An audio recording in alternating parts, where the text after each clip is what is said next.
once again, dear students, in another part of organic chemistry, some basic principles and techniques. So today we will study hybridization in organic compounds. और उसके बाद हम देखेंगे representation of organic compounds. Organic compounds को हम कैसे represent करेंगे, और उससे पहले important जो है that is the hybridization in organic compounds. तो ऑर्गेनिक कंपाउंड्स में जो मैन एलिमेंट है वो हमें पता है that is the carbon. So carbon जो है it is the man element present in organic compounds. तो कार्बन की ही हाइब्रिडाइजेशन एक्चुअली हमें देखनी है. तो आप याद रखेंगे हाइब्रिडाइजेशन हमने डिटेल में पढ़ लिया है इन chemical bonding and molecular structure unit में. तो यहाँ पे बस सिंपली आपको याद रखना है that carbon in organic compounds, it shows 3 types of hybridization. Number first is sp hybridization. या चलो पहले sp3 हम देख लें. sp3 hybridization. Another type of hybridization जो कार्बन दिखाता है ऑर्गेनिक कंपाउंड्स में, that is sp2 hybridization. And the third type of hybridization shown by the carbon in organic compounds, that is sp hybridization. अब यहाँ पे आपको आना चाहिए कि कैसे किस कार्बन की हाइब्रिडाइजेशन sp3 होगी, किस कार्बन की हाइब्रिडाइजेशन sp2 होगी और किस कार्बन की हाइब्रिडाइजेशन sp होगी. ये आपको आना चाहिए. ठीक है, डिटेल में हमने वहां पे पढ़ा है sp हाइब्रिडाइजेशन क्या होता है, sp2 क्या होता है, sp3. यहाँ पे हमें नहीं जाना है वहां पे. सिंपली आप इतना याद रख सकते हैं sp हाइब्रिडाइजेशन में एक s और एक p एटॉमिक ऑर्बिटल इंटरमिक्स हुए होते हैं. ठीक है, resulting in the formation of 2 new hybrid orbitals जिनको हम sp हाइब्रिड ऑर्बिटल्स कहते हैं, जिनकी सेम एनर्जी एंड शेप होती है.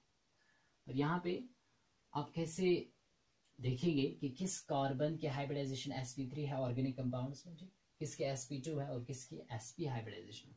तो आप याद रखेंगे सिंपली, अगर कार्बन ने ऑल सिग्मा बॉन्ड्स बनाए हैं, ऑल सिग्मा बॉन्ड्स, ठीक है, अगर ऑर्गेनिक कंपाउंड में ऐसा है कि कार्बन ने सभी बॉन्ड सिग्मा बनाए हैं, और कार्बन ने कोई भी पाई बॉन्ड नहीं बनाया है, 0 पाई बॉन्ड. अगर कार्बन ने 0 पाई बॉन्ड बनाया है, मतलब कोई भी पाई बॉन्ड नहीं बनाया है, इसका मतलब ये होता है कि वहां पे कार्बन के हाइब्रिडाइजेशन जो है it will be sp3, right. So let's give the example. जैसे हमारे पास है मीथेन, है ना. कल ही हमने देखा था दैट मीथेन जो है इट हैज टेट्राहेड्रल स्ट्रक्चर. यहाँ पे ये जो 4 हाइड्रोजन एटम है they are towards the corners of a tetrahedron. हमें वो अब यहाँ पे नहीं देखना है, हमें देखना है कि यहाँ पे जो कार्बन ने 4 बॉन्ड बनाए हैं, चारों के 4 सिग्मा बॉन्ड्स हैं. पाई बॉन्ड यहाँ पे कोई भी नहीं है. पाई बॉन्ड आपको क्लियरली दिख जाएगा कहाँ पे, अगर कार्बन ने डबल बॉन्ड बनाया होगा, 2 बॉन्ड्स है ना डबल, तो वहां पे एक बॉन्ड पाई होता है और एक सिग्मा. ये हमने पढ़ा है डिटेल में इससे पहले. सिमिलरली अगर कार्बन ने ट्रिपल बॉन्ड बनाया है, जैसे carbon carbon triple bond alkynes में होता है, ठीक है, तो वहां पे डेफिनेटली 2 पाई बॉन्ड्स होते हैं. तो यहाँ पे तो 4 बॉन्ड बनाए हैं, ऑल सिग्मा बॉन्ड्स है, 0 पाई बॉन्ड है. तो इस कार्बन की जो हाइब्रिडाइजेशन होगी दैट विल बी sp3. इस कार्बन की हाइब्रिडाइजेशन sp3 होगी. Now let's have another sp2 hybridised carbon atom. ये कब होगा, कैसे आप पहचानेंगे? अगर कार्बन ने क्या किया है, 1 पाई बॉन्ड बनाया है, 1 पाई बॉन्ड. अगर कार्बन ने 1 पाई बॉन्ड बनाया है तो आपको क्या समझ में आना चाहिए, that carbon which has formed 1 pi bond, उसकी हाइब्रिडाइजेशन sp2 होगी. जैसे हम देखते हैं इन केस ऑफ अल्कीन्स है, अगर हम यहाँ पे एग्जांपल देंगे, हमारे पास है ethanol CH2 double bond CH2. तो यहाँ पे आपको क्लियरली आना चाहिए बताना कि ये जो आपका कार्बन है, दिस कार्बन, इसने यहाँ पे डबल बॉन्ड बनाया है. तो डेफिनेटली डबल बॉन्ड जब भी कार्बन बनाता है तो उसमें एक बॉन्ड सिग्मा बनता है, दूसरा बॉन्ड पाई बनता है. तो एक पाई बॉन्ड इसने बनाया, ये भी सिग्मा बॉन्ड है, this is sigma, this is one is sigma, one is pi, तो एक पाई बॉन्ड बनाया है, तो इस कार्बन की हाइब्रिडाइजेशन sp2 होगी। सिमिलरली ये जो कार्बन है, इस कार्बन की भी हाइब्रिडाइजेशन sp2 होगी। क्यों ऐसा? क्योंकि इसने भी, ये जो पाई बॉन्ड है, इसने भी एक ही पाई बॉन्ड बनाया है, ठीक है। यहाँ से ये पाई बॉन्ड जो है इस कार्बन का भी है और इसका भी। तो आप याद रखेंगे कि अगर कार्बन ने डबल बॉन्ड बनाया है, तो डबल बॉन्ड में से एक बॉन्ड पाई होता है और एक सिग्मा होता है, तो ये कार्बन जो है इसकी हाइब्रिडाइजेशन sp2 होगी। Now if a carbon forms two pi bonds, अगर एक कार्बन ने दो पाई बॉन्ड्स बनाए हुए हैं, उसकी हाइब्रिडाइजेशन sp होगी। जैसे इन केस ऑफ अल्काइंस है ना, carbon carbon triple bond, let's say it is our CH triple bond CH। तो यहाँ पे क्लियरली आपको दिख रहा होगा कि इस कार्बन ने यहाँ पे ट्रिपल बॉन्ड बनाया है, तो ट्रिपल बॉन्ड में से दो बॉन्ड्स आप याद रखेंगे पाई होते हैं और एक ही सिग्मा होता है, तो यहाँ पे इसने दो पाई बॉन्ड बनाए हैं, इसकी हाइब्रिडाइजेशन sp होगी। ये क्लियर होना चाहिए, आपको पहचानना आना चाहिए, बहुत इंपॉर्टेंट रहेगा।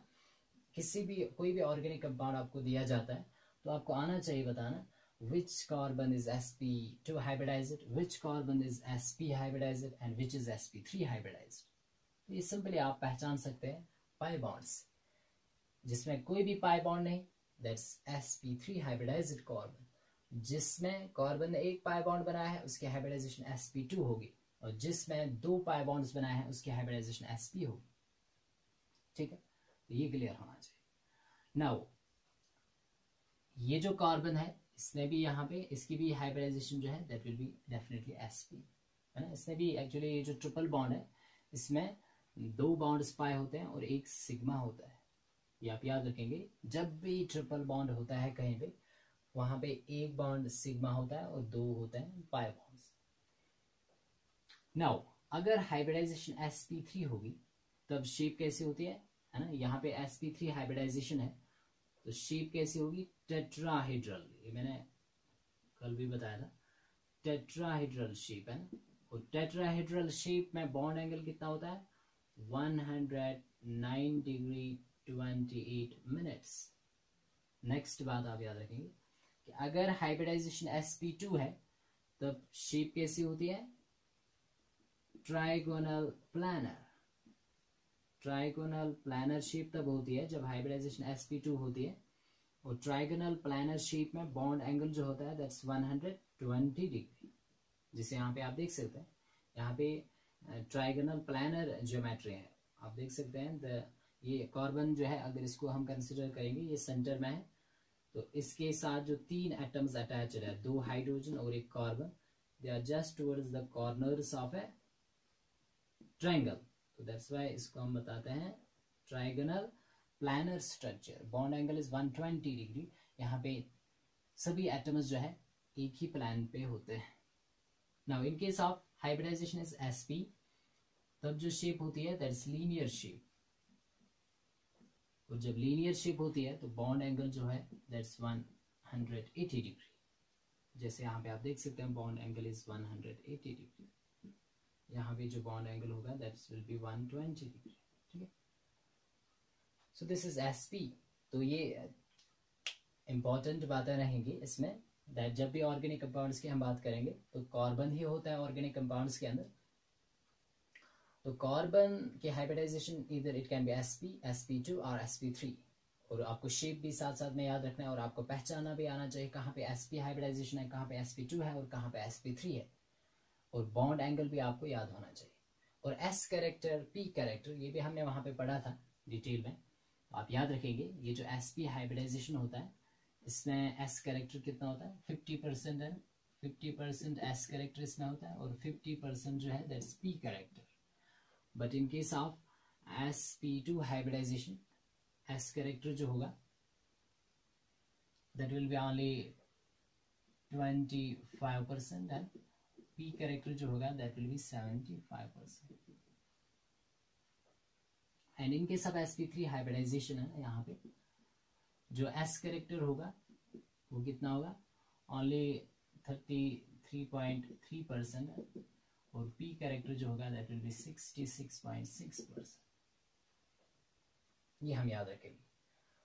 And you will remember that s character से आपको क्या पता चलता है, you will note down this point, very important point, that more the s character,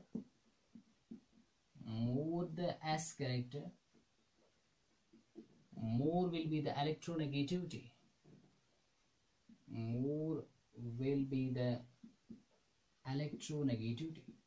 जिसमें s कैरेक्टर ज्यादा होता है वो उतना ही ज्यादा इलेक्ट्रोनेगेटिव होगा, है ना। जैसे यहाँ पे अगर हम कंपेयर करेंगे, इस कार्बन की हाइब्रिडाइजेशन sp3 है तो s कैरेक्टर बहुत ही कम है, sp2 में s कैरेक्टर थोड़ा इंक्रीज हो, है ना। यहाँ पे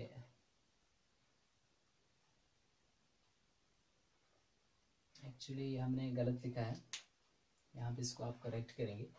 इन case of sp2 hybridisation s character कितना होगा, s कैरेक्टर जो होगा दैट विल बी 33.3% है, ये आप यहाँ पे करेक्ट करेंगे। So in case of sp2 hybridisation है, देखो s कैरेक्टर निकालना है, कैसे निकालेंगे, s कैरेक्टर s ऑर्बिटल एक ही है दैट्स 1, टोटल ऑर्बिटल्स कितने हैं 3 है, 2p और एक s, सो 1/3 इंटू परसेंटेज जब भी निकालते हैं इंटू 100, ठीक है। सो 100/3 ये आ जाएगा 33.3%। p कैरेक्टर जब आप निकालेंगे it will come out to be 66.6% या नियरली 67%। और यहाँ पे जब आप निकालेंगे s कैरेक्टर है ना, s यहाँ पे कितना है, s एक ही एटॉमिक ऑर्बिटल है और टोटल एटॉमिक ऑर्बिटल कितने हैं 4 है, 3 p के और एक s का इंटू 100, सो 100/4 तो it will come out 25% s character. p character यहाँ पे कितना होगा 75%। Now tell me s character in case of sp3 hybridisation 25%, in case of sp2 hybridisation s character 33.3%, मतलब इंक्रीज हुआ s कैरेक्टर। सबसे ज्यादा s कैरेक्टर होता है sp हाइब्रिडाइज्ड कार्बन के अंदर 50% है, 50% s character. Now tell me 50% s character जो यहाँ पे है, मैंने बताया जितना ज्यादा s कैरेक्टर होगा, more the s character more will be the electronegativity, उतनी ज्यादा क्या होगी इलेक्ट्रोनेगेटिविटी होगी। तो दैट मीन्स ये जो कार्बन है sp हाइब्रिडाइज्ड वाला ये ज्यादा इलेक्ट्रोनेगेटिव होता है, और जो ज्यादा इलेक्ट्रोनेगेटिव होगा वो एसिडिक भी होता है, ठीक है। ये हम आगे पढ़ेंगे एसिडिटी ऑफ अल्काइन्स, ये अल्काइन्स ज्यादा एसिडिक होते हैं as compare to alkenes and alkanes, ठीक है। तो ये था हाइब्रिडाइजेशन इन ऑर्गेनिक कंपाउंड्स, इसमें आप ये बातें इंपॉर्टेंटली याद रखेंगे। नाउ नेक्स्ट जो इसमें आप याद रखेंगे that is the features of pi bond, ठीक है। हमने देखा कि जब हाइब्रिडाइजेशन sp2 होती है या sp हाइब्रिडाइजेशन होती है तब कार्बन ने पाई बॉन्ड बनाया हुआ होता है। तो ये जो पाई बॉन्ड है इसके क्या फीचर्स है और ये कैसे बनता है, तो ये आप याद रखेंगे। So let's see features of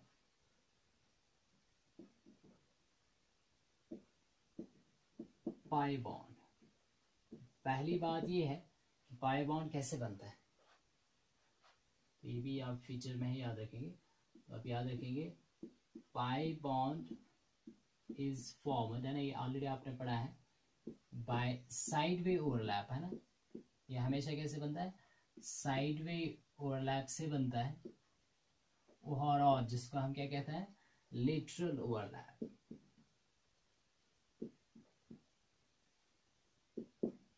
Pi bond is always formed by sideway overlap or lateral overlap of p orbitals, है ना। जैसे यहाँ पे आप देख सकते हैं, अगर ये हमारे पास एक p ऑर्बिटल है, p orbital is always dumbbell shaped, और यहाँ से ये दूसरा p ऑर्बिटल आ रहा है जस्ट लाइक दिस सैम।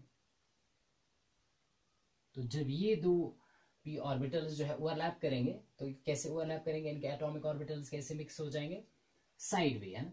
इसका और इसका एटॉमिक ऑर्बिटल, ये साइड वे ओवरलैप करेंगे, साइड वे ओवरलैपिंग से जो बॉन्ड बनता है पाई बॉन्ड हमेशा बनता है, या इसको हम लेटरल ओवरलैप कहते हैं। ठीक है, तो फिर यहाँ पे ऐसा होता है कि ये जो पाई बॉन्ड होता है इसमें जो इलेक्ट्रॉन क्लाउड होता है, electron cloud is above and below the plan, above and below the plan। Electron cloud कहाँ कहाँ पे होता है? above and below the plan। जैसे अभी आपने देखा था इथीन है ना, अल्कीन जो है CH2 फिर डबल बॉन्ड है ना CH2। तो मैं यहाँ पे एक्चुअली अब दिखाऊंगा, यहाँ पे एक ही बॉन्ड मैंने दिखाया, बाकी जो इलेक्ट्रॉन क्लाउड होता है it is above the plan as well as electron cloud is below the plan। ठीक, ये जो बॉन्ड है just like this, carbon carbon single bond, तो इलेक्ट्रॉन क्लाउड जो है इलेक्ट्रॉन अबोव द प्लान भी होता है और बिलो द प्लान। तो ये जो पाई बॉन्ड बनता है इसमें p ऑर्बिटल्स जो होता है दे आर पैरेलल है, but they are perpendicular to the plane. ठीक है, p ऑर्बिटल्स जो होता है ये आपस में पैरेलल है, बट जो प्लान है ठीक है उसके परपेंडिकुलर ये होते हैं।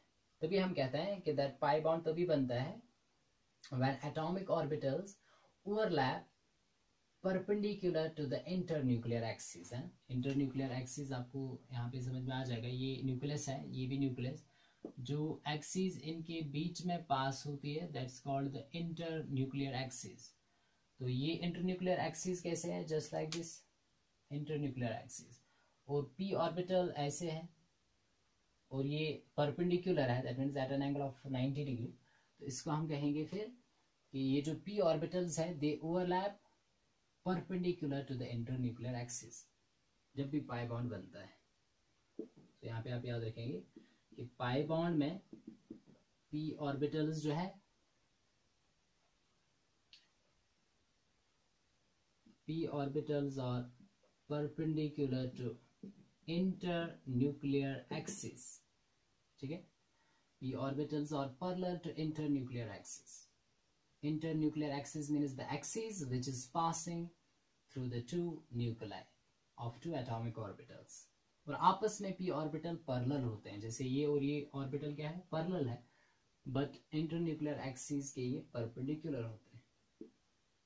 तो नेक्स्ट आप याद रखिए पाई बॉन्ड जो होता है definitely it is weak then the sigma bond है ना। तो पाई इलेक्ट्रॉन्स जो होते हैं they can be easily attacked by any attacking reagent. ठीक है, जैसे इलेक्ट्रोफाइल जो है इजिली इस पे अटैक कर सकता है। सो पाई बॉन्ड जो है, पाई bond is weak hence gets easily attacked by attacking reagents।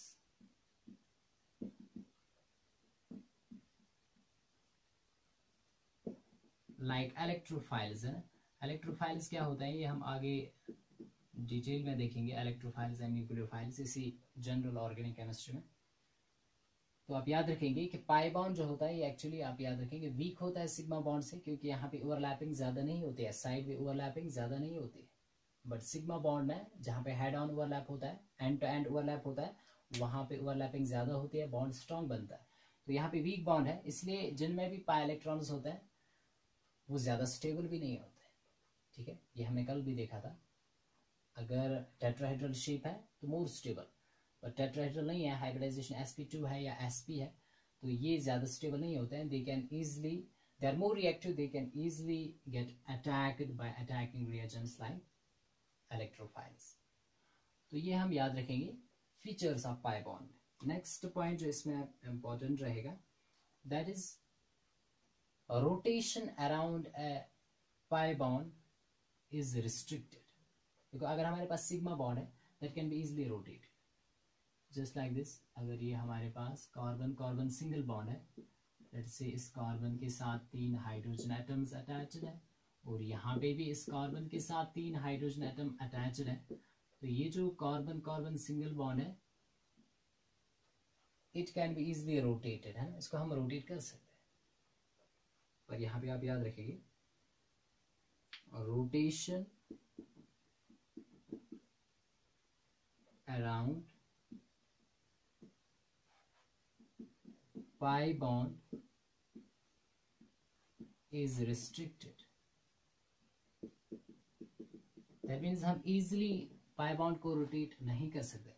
जैसे यहाँ पे है ना, अगर हमारे पास कार्बन कार्बन डबल बॉन्ड है, इस वाले कार्बन कार्बन डबल बॉन्ड को हम इजिली रोटेट नहीं कर सकते। यहाँ पे रोटेशन इज रिस्ट्रिक्टेड। तो ये एक्चुअली इंपॉर्टेंट ये है यहाँ पे कि जब भी पाई बॉन्ड बनता है ये सिंगल नहीं बनता है। पाई बॉन्ड हमेशा सिग्मा बॉन्ड के साथ ही बनता है। जब पहले सिग्मा बनेगा, देखो यहाँ पे आप देख सकते हैं ये सिग्मा बॉन्ड है, पहले सिग्मा बनता है तभी पाई बन सकता है। इसका मतलब ये हुआ कि जब भी पाई बॉन्ड बनेगा तो सिंगल नहीं बनेगा, ये हमेशा सिग्मा बॉन्ड के साथ ही बनता है। तो हमेशा फिर तभी डबल बॉन्ड जो है तभी उसके अंदर एक पाई बॉन्ड होता है, या ट्रिपल बॉन्ड जब होगा तब उसके अंदर 2 पाई बॉन्ड्स होते हैं। पहले सिग्मा बनना चाहिए, पहले सिग्मा ही बनता है, ठीक है। तो इसीलिए जब 2 बॉन्ड्स होंगे तो इसको इजिली रोटेट हम नहीं कर सकते। जस्ट लाइक दिस, अगर हमारे पास 2 वुडन ब्लॉक्स हैं, उनके बीच में एक नील है, आयरन नील, उसको हम इजिली रोटेट कर सकते हैं। पर अगर हमारे पास दो नील्स होंगे, 2 नील्स आयरन के हम इंसर्ट करेंगे between the 2 wooden blocks, then rotation जो है इट विल गेट रिस्ट्रिक्टेड, हम इजिली रोटेट नहीं कर सकते हैं। तो वैसे ये भी है, 2 कार्बन एटम्स जो है इनके बिटवीन 2 बाउंड्स है, एक पाई एक सिग्मा, तो रोटेशन इज रिस्ट्रिक्टेड। तो ये हमने आज सीख लिया hybridization of organic compounds and the features of pi bond. Thank you for watching.